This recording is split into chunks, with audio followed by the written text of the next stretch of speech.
कर्म का फल कैसे भोगते हैं। एक गांव में एक किसान रहता था। उसके परिवार में उसकी पत्नी और एक लड़का था। कुछ सालों के बाद पत्नी की मृत्यु हो गई। उस समय लड़के की उम्र 10 साल थी। किसान ने दूसरी शादी कर ली। उस दूसरी पत्नी से भी किसान को एक पुत्र प्राप्त हुआ। किसान की दूसरी पत्नी की भी कुछ समय बाद मृत्यु हो गई। किसान का बड़ा बेटा जो पहली पत्नी से प्राप्त हुआ था, जब शादी के योग्य हुआ तब किसान ने बड़े बेटे की शादी कर दी। फिर किसान की भी कुछ समय बाद मृत्यु हो गई। किसान का छोटा बेटा जो दूसरी पत्नी से प्राप्त हुआ था और पहली पत्नी से प्राप्त बड़ा बेटा दोनों साथ साथ रहते थे। कुछ समय बाद किसान के छोटे लड़के की तबीयत खराब रहने लगी। बड़े भाई ने कुछ आसपास के वैद्यों से इलाज करवाया, पर कोई राहत ना मिली।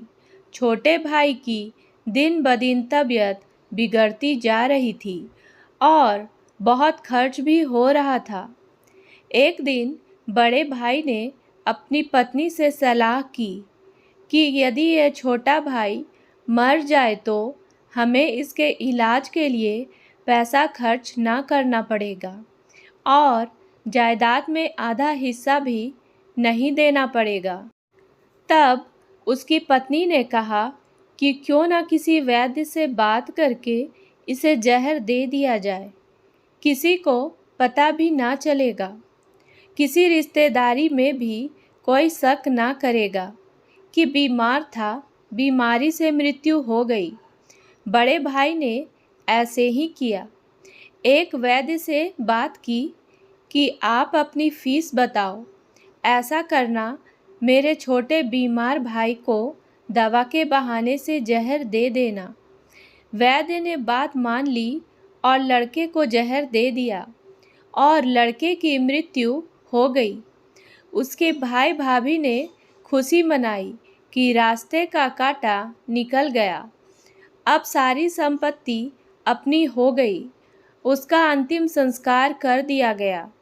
कुछ महीनों पश्चात उस किसान के बड़े लड़के की पत्नी को लड़का हुआ। उन पति पत्नी ने खूब खुशी मनाई, बड़े ही लाड प्यार से लड़के की परवरिश की। कुछ ही गिने वर्षों में लड़का जवान हो गया।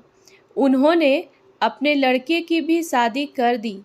शादी के कुछ समय बाद अचानक लड़का बीमार रहने लगा।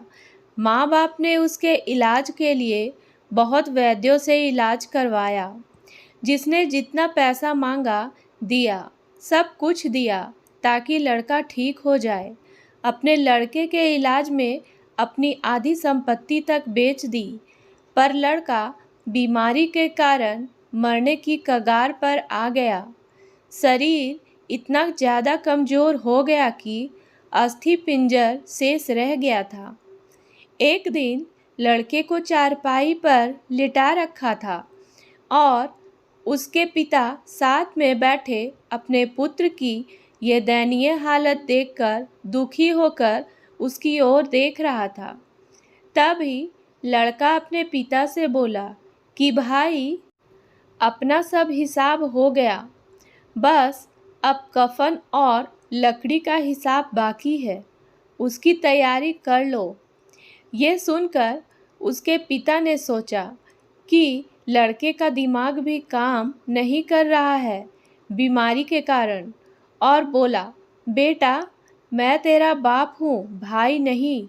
तब लड़का बोला, मैं आपका वही भाई हूँ जो आपने जहर खिलाकर मरवाया था। जिस संपत्ति के लिए आपने मरवाया था मुझे, अब वो मेरे इलाज के लिए आधी बिक चुकी है। आपकी शेष है, हमारा हिसाब हो गया। तब उसका पिता फूट फूट कर रोते हुए बोला कि मेरा तो कुल नाश हो गया, जो किया मेरे आगे आ गया, पर तेरी पत्नी का क्या दोष है जो इस बेचारी को जिंदा जलाया जाएगा। उस समय सती प्रथा थी, जिसमें पति के मरने के बाद पत्नी को पति की चिता के साथ जला दिया जाता था। तब वो लड़का बोला कि वो वैद्य कहाँ है जिसने मुझे जहर खिलाया था। तब उसके पिता ने कहा कि आपकी मृत्यु के 3 साल बाद वो मर गया था। तब लड़के ने कहा कि ये वही दुष्ट वैद्य आज मेरी पत्नी के रूप में है। मेरे मरने पर इसे जिंदा जलाया जाएगा। हमारा जीवन जो उतार चढ़ाव से भरा है, इसके पीछे हमारे अपने ही कर्म होते हैं। हम जैसा बोएंगे वैसा ही काटना पड़ेगा। कर्म करो तो फल मिलता है, आज नहीं तो कल मिलता है। जितना गहरा अधिक हो कुआं, उतना मीठा जल मिलता है। जीवन के हर कठिन प्रश्न का जीवन से ही हल मिलता है। उम्मीद है दोस्तों कहानी पसंद आई होगी, तो मेरे वीडियो को लाइक करें और मेरे चैनल को सब्सक्राइब करना ना भूलें। धन्यवाद।